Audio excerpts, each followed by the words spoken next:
Sore hari, ketika Abu Nawas sedang mengajar murid-muridnya, datang dua orang tamu, seorang laki-laki muda dengan seorang wanita tua. Mereka menemui Abu Nawas. Wanita tua itu berkata kepada Abu Nawas, jika ia membawa seorang pemuda Mesir kepadanya. Pemuda tersebut sebelumnya seorang yang kaya dan datang ke Baghdad untuk berdagang. Akan tetapi ia sekarang jatuh miskin. Semua hartanya dirampas paksa oleh seorang kadi. Abu Nawas bertanya pada pemuda tersebut, ceritakanlah kepadaku, mengapa Tuan Kadi merampas seluruh hartamu? Pemuda Mesir itu kemudian menceritakan semua masalah yang menimpanya kepada Abu Nawas. Setelah mendengar dan memahami apa yang diceritakan oleh pemuda Mesir itu, pemuda dan wanita tua tersebut meninggalkan Abu Nawas. Abu Nawas kemudian memerintahkan semua muridnya untuk berhenti belajar dan pulang ke rumah, seraya berkata, wahai muridku, pulanglah kalian semua, dan kembalilah di malam hari. Ajak semua teman-temanmu, dan bawalah semua peralatan yang ada di rumahmu, seperti cangkul, kayu, palu, batu, dan apapun yang bisa kamu bawa. Murid-murid Abu Nawas kemudian pulang dengan keheranan, namun mereka yakin bahwa guru mereka tidak pernah memerintahkan mereka sesuatu yang bukan pada kebenaran. Malam pun tiba, murid-murid Abu Nawas telah berkumpul di rumahnya dengan segala peralatan yang mereka bawa. Lalu berkatalah Abu Nawas kepada murid-muridnya, wahai murid-muridku, pergilah kalian ke rumah Tuan Kadi. Kemudian, rusaklah rumahnya dengan peralatan kalian bawa hingga menjadi rata dengan tanah. Mendengar perkataan gurunya, para murid Abu Nawas mulai bergumam sesamanya. Abu Nawas kemudian memecah kebingungan mereka. Janganlah kalian takut. Laksanakan apa yang kuperintahkan sebagai gurumu, kata Abu Nawas kepada muridnya. Jika ada orang yang menghalangimu, katakan saja aku yang menyuruh, dan jika ada yang melukai kalian, maka lawanlah mereka. Murid Abu Nawas langsung menuju ke rumah Tuan Kadi. Orang-orang sekitar merasa resah melihat kelakuan mereka. Namun, tidak ada seorang pun yang berani menghentikan karena mereka terlalu banyak dan membawa senjata di tangannya.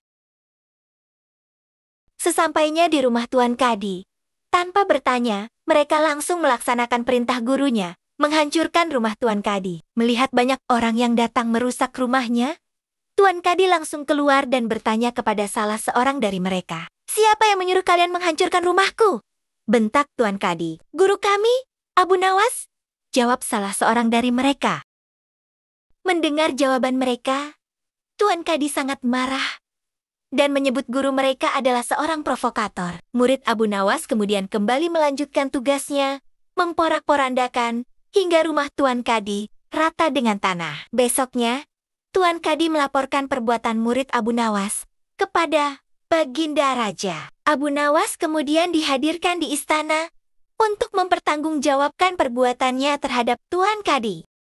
Baginda Raja bertanya kepada Abu Nawas, kenapa engkau menyuruh para muridmu merusak rumah Tuan Kadi? Mohon ampun, Baginda. Sesungguhnya perintah hamba kepada para murid hamba bukanlah tanpa alasan.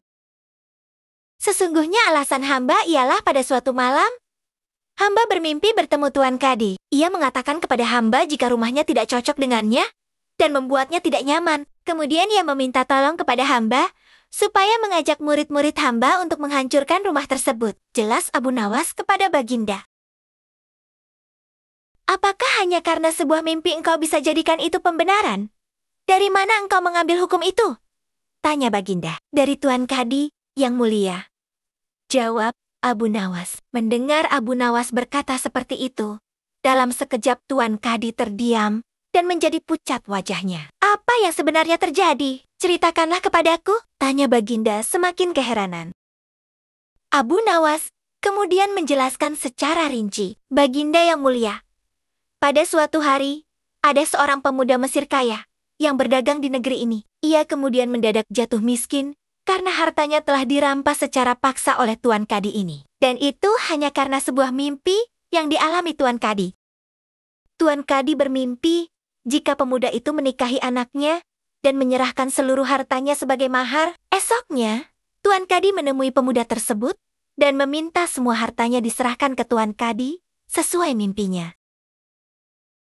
Tentu saja pemuda itu tidak mau menyerahkannya, karena itu hanya sebuah mimpi dan tidak bisa diambil pembenarannya. Namun Tuan Kadi tetap memaksa dan merampas semua harta pemuda itu hingga dia menjadi seorang gelandangan dan ditolong oleh seorang wanita tua. Jelas Abu Nawas.